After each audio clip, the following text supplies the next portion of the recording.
Boleh lihat nggak? Boleh. Kamu mau pakai nggak? Aku punya banyak nih. Ini banyak banget. Boleh lihat? Iya, soalnya waktu itu pakai iPhone limited edition from Paris. Keren banget. Iya, aku juga punya jam baru bikin sama Mami. Harga sana juta tahu. Banget. Pernahkah kalian mengalami hal ini di mana kita membeli banyak produk dengan harga-harga yang sangat tinggi, tetapi kita sebenarnya tidak perlu banget dengan produk itu? Nah, di sini kan kami menjelaskan tentang gaya hidup konsumtif dan flexi. Sebelumnya, perkenalkan nama saya Muhammad Azam Al-Fatih, absen 12. Saya Nadia Nurhab, absen 17. Nama saya Reza Auzak, absen 19. Nama saya Renata Isabel, absen 29.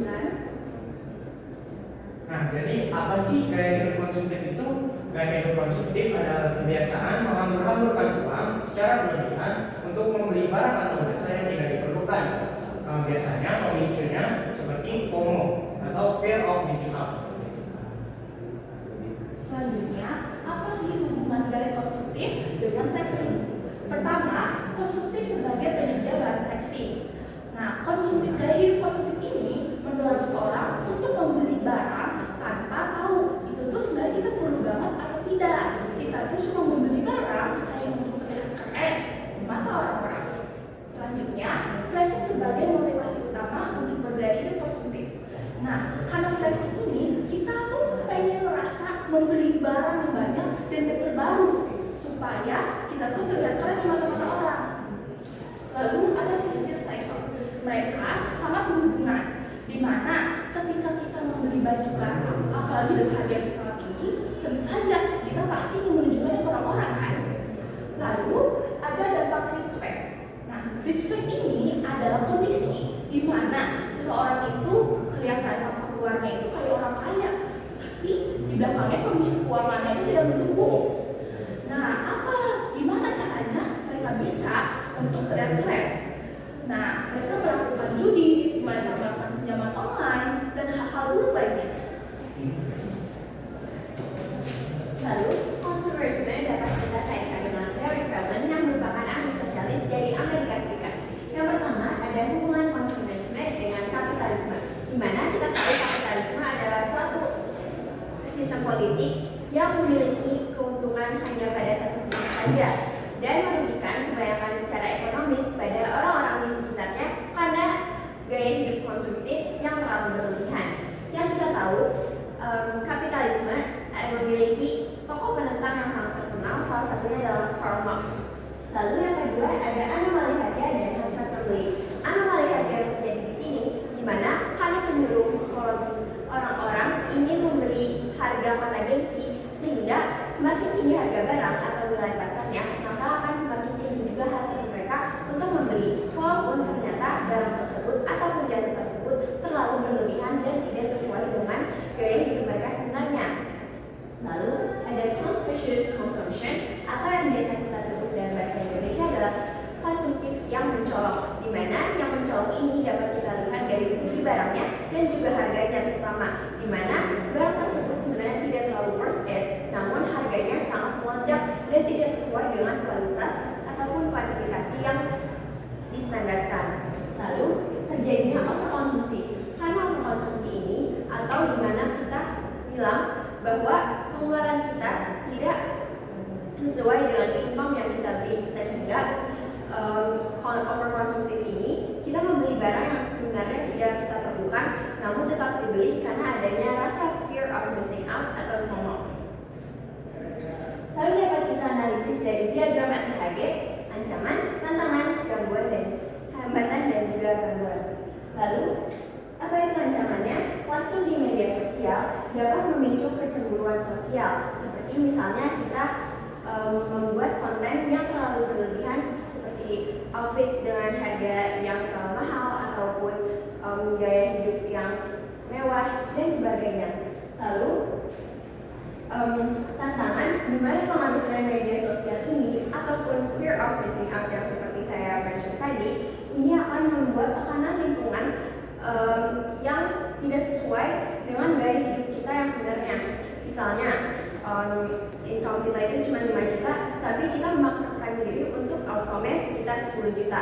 Lalu setelah itu ada hambatan, di mana flexing menimbulkan rasa yang tidak nyaman pada orang-orang sekitar, dan hal ini akan menimbulkan kondisi psikologis yang tidak baik dan akan berikat menjadi gangguan, yaitu timbul konflik sosial seperti stres, lalu rasa iri ataupun insecure karena membandingkan diri sendiri dengan orang lain secara terus-menerus, walaupun di mana kondisi ekonominya itu sangat berbeda. Selanjutnya adalah contoh dari ancaman. Yang pertama, konten kreator yang sengaja